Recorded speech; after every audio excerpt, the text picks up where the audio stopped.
ओम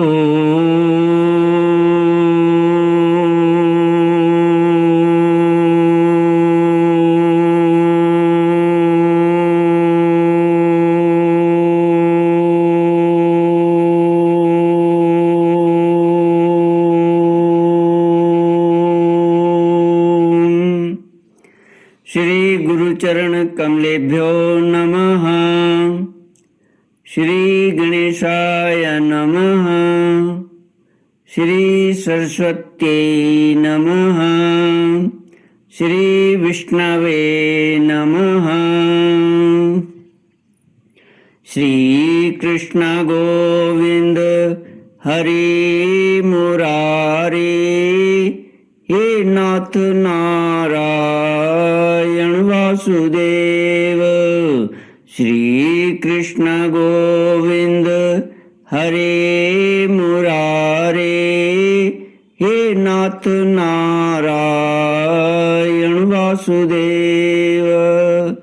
हे नाथ नारायण वासुदेव।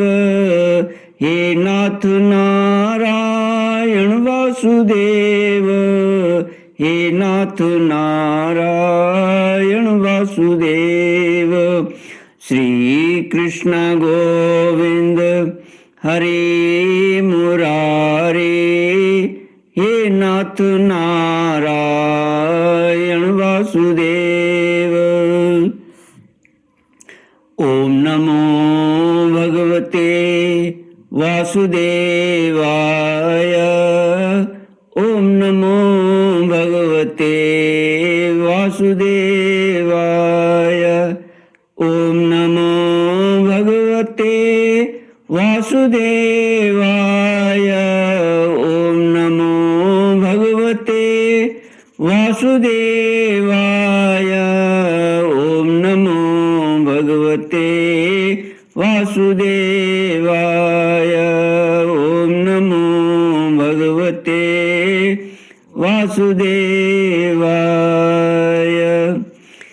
कृष्णाय वासुदेवाय हरये परमात्मने प्रणतक्लेशनाशाय गोविन्दाय नमो नमः। कृष्णाय वासुदेवाय हरये परमात्मने प्रणतक्लेशनाशाय गोविन्दाय नमो नमः। कृष्णाय वासुदेवाय देवकी नंदनाय च नंदगोपकुमाराय गोविन्दाय नमो नमः।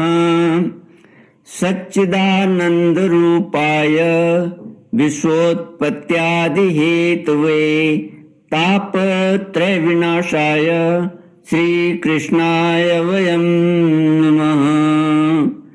सच्चित आनंद स्वरूप परमात्मा जो सृष्टि के उत्पत्ति, पालन और संहार करता है तथा जीवों के आध्यात्मिक, आदि दैविक, आदि भौतिक तापों को नष्ट करने वाले हैं, अर्थात जीवों के मानसिक, शारीरिक और भौतिक दुखों को दूर करने वाले हैं, उन श्री कृष्ण भगवान को हम नमस्कार करते हैं। श्री कृष्ण गोविंद हरे मुरारे, हे नाथ नारायण वासुदेव। श्रीमद् भागवत नवम स्कंद अथा अष्टमोऽध्यायः। श्री शुक उवाच हरितो रोहित सुतस्तस्माद् विनिर्मिता चंपापुरी सुदेवोतो विजयो यस्य चात्मजः भरुकस्तत्सुतस्तस्माद् वृकस्तस्यापि बाहुकः सूरिभिर्हृतभो राजा स भार्यो वनमाविशत्।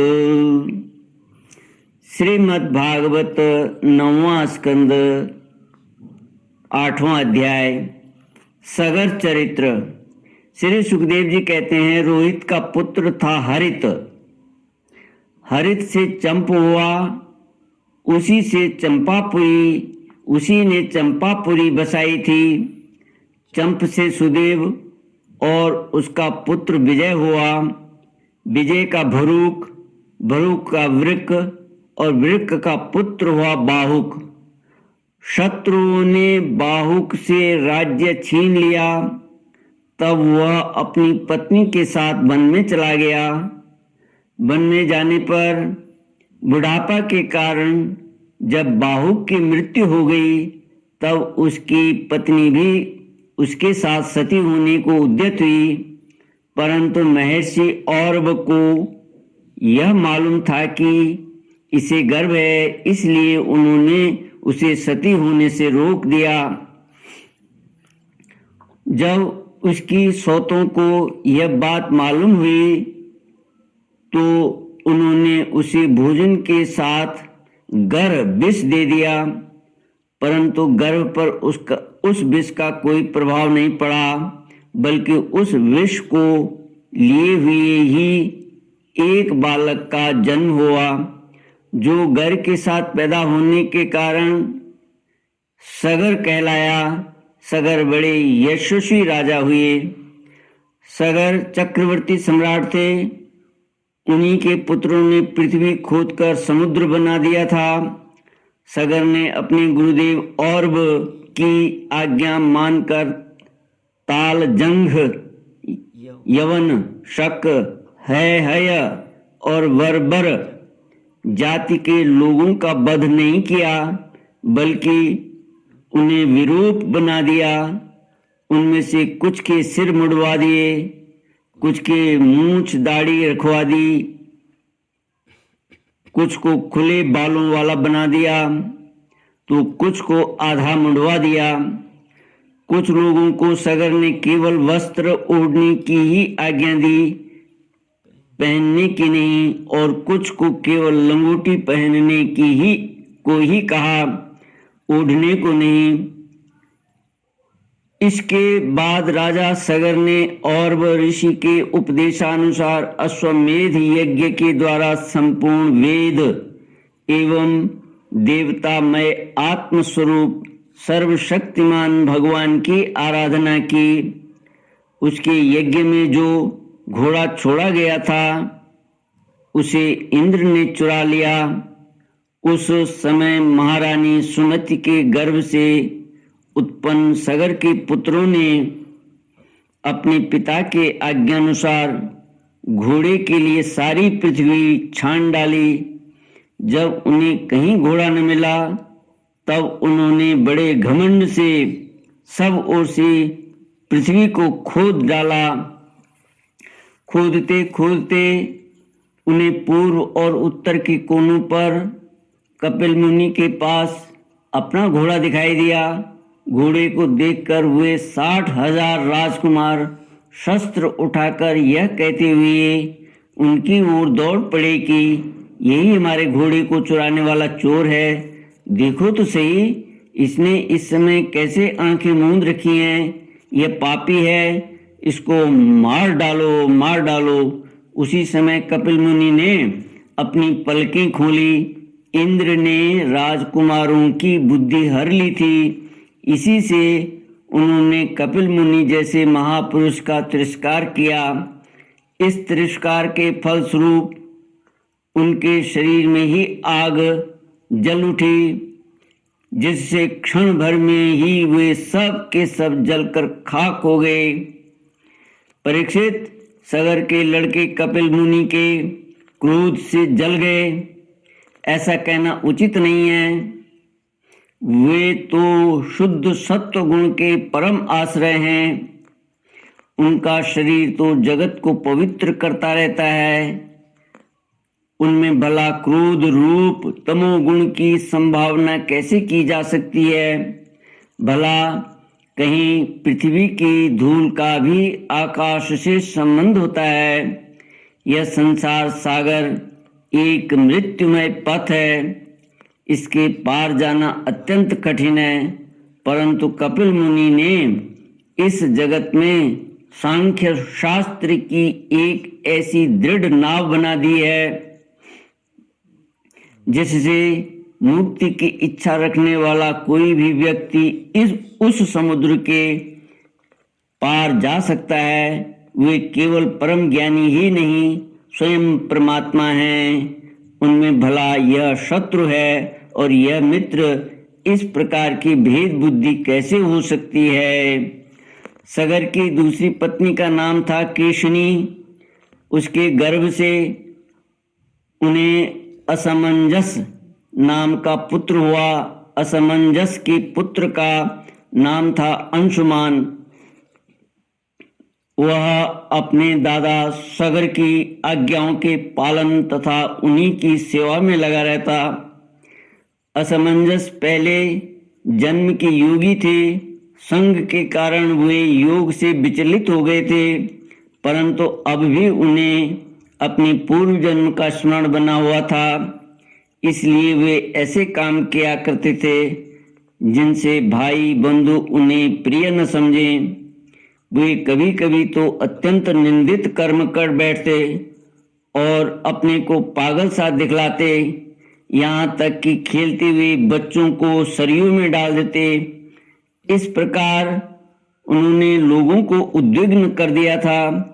अंत में उनकी ऐसी करतूत देखकर पिता ने पुत्र स्नेह को तिलांजलि दे दी और उन्हें त्याग दिया। तदनंतर असमंजस ने अपने योग बल से उन सब बालकों को जीवित कर दिया और अपने पिता को दिखाकर वे वन में चले गए। अयोध्या के नागरिकों ने जब देखा कि हमारे बालक तो फिर लौट आए हैं, तब उन्हें असीम आश्चर्य हुआ और राजा सगर को भी बड़ा पश्चाताप हुआ। इसके बाद राजा सगर की आज्ञा से अंशुमान घोड़े को ढूंढने के लिए निकले। उन्होंने अपने चाचाओं के द्वारा खोदे हुए समुद्र के किनारे किनारे चलकर उनके शरीर के भस्म के पास ही घोड़े को देखा। वहीं भगवान के अवतार कपिल मुनि बैठे हुए थे। उनको देखकर उदार हृदय अंशुमान ने उनके चरणों में प्रणाम किया और हाथ जोड़कर एकाग्र मन से उनकी स्तुति की। श्री कृष्ण गोविंद हरे मुरारे, हे नाथ नारायण वासुदेव। अंशुमान ने कहा, भगवान आप अजन्मा ब्रह्मा जी से भी परे हैं, इसलिए वे आपको प्रत्यक्ष नहीं देख पाते। देखने की तो बात तो अलग रही, वे समाधि करते करते एवं युक्त लड़ाते लड़ाते हार गए, किंतु आज तक आपको समझ भी नहीं पाए। हम लोग तो उनके मन, शरीर और बुद्धि से होने वाली सृष्टि के द्वारा बने हुए अज्ञानी जीव हैं, तब भला हम आपको कैसे समझ सकते हैं। संसार के शरीरधारी सत्वगुण, रजोगुण तथा तमोगुण प्रधान हैं। वे जागृत और स्वप्न अवस्थाओं में केवल गुणमय पदार्थों, विषयों को और सुषुप्ति अवस्था में केवल अज्ञान ही अज्ञान देखते हैं। इसका कारण यह है कि वे आपकी माया से मोहित हो रहे हैं। वे बहिर्मुख होने के कारण बाहर की वस्तुओं को तो देखते हैं, पर अपने ही हृदय में स्थित आपको नहीं देख पाते। आप एक रस ज्ञान घन हैं। सनंदन आदि मुनि जो आत्मस्वरूप के अनुभव से माया के गुणों के द्वारा होने वाले भेदभाव को और उसके कारण अज्ञान को नष्ट कर चुके हैं, आपका निरंतर चिंतन करते रहते हैं। माया के गुणों में ही भूला हुआ मैं मूढ़ किस प्रकार आपका चिंतन करूं। माया, उसके गुण और गुणों के कारण होने वाले कर्म एवं कर्मों के संस्कार से बना हुआ लिंग शरीर आप में है ही नहीं। न तो आपका नाम है और न तो रूप। आप में न कार्य है और न तो कारण। आप सनातन आत्मा हैं। ज्ञान का उपदेश करने के लिए ही आपने यह शरीर धारण कर रखा है। हम आपको नमस्कार करते हैं। प्रभु, यह संसार आपकी माया की करामात है। इसको सत्य समझकर काम, लोभ, ईर्ष्या और मोह से लोगों का चित्त शरीर तथा घर आदि में भटकने लगता है। लोग इसी के चक्कर में फंस जाते हैं। समस्त प्राणियों के आत्मा प्रभु, आज आपके दर्शन से मेरे मोह की वह दृढ़ फांसी कट गई जो कामना, कर्म और इंद्रियों को जीवन दान देती है। श्री सुखदेव जी कहते हैं, परीक्षित, जब अंशुमान ने भगवान कपिल मुनि के प्रभाव का इस प्रकार गान किया, तब उन्होंने मन ही मन अंशुमान पर बड़ा अनुग्रह किया और कहा। श्री भगवान ने कहा, बेटा, यह घोड़ा तुम्हारे पितामह का यज्ञ पशु है। इसे तुम ले जाओ। तुम्हारे जले हुए चाचाओं का उद्धार केवल गंगा जल से होगा और कोई उपाय नहीं है। अंशुमान ने बड़ी नम्रता से उन्हें प्रसन्न करके उनकी परिक्रमा की और वे घोड़े को ले आए। सगर ने उस पशु यज्ञ के द्वारा यज्ञ की शेष क्रिया समाप्त की। तब राजा सगर ने अंशुमान को राज्य का भार सौंप दिया और वे स्वयं विषयों से निःस्पृह एवं बंधन मुक्त हो गए। उन्होंने महर्षि औरव के बतलाए हुए मार्ग से परम पद की प्राप्ति की। श्री कृष्ण गोविंद हरे मुरारे, हे नाथ नारायण वासुदेव। इति श्रीमद्भागवते महापुराणे पारमहंस्यां संहितायां नवमस्कन्धे सगरोपाख्याने अष्टमोऽध्यायः। ओम पूर्णमद पूर्णमिदं पूर्णात् पूर्णमुदच्यते पूर्णस्य पूर्णमादाय पूर्णमेवावशिष्यते। ओम शांति शांति शांति। हरि ओम। श्री गुरुभ्यो नमः। हरि ओम।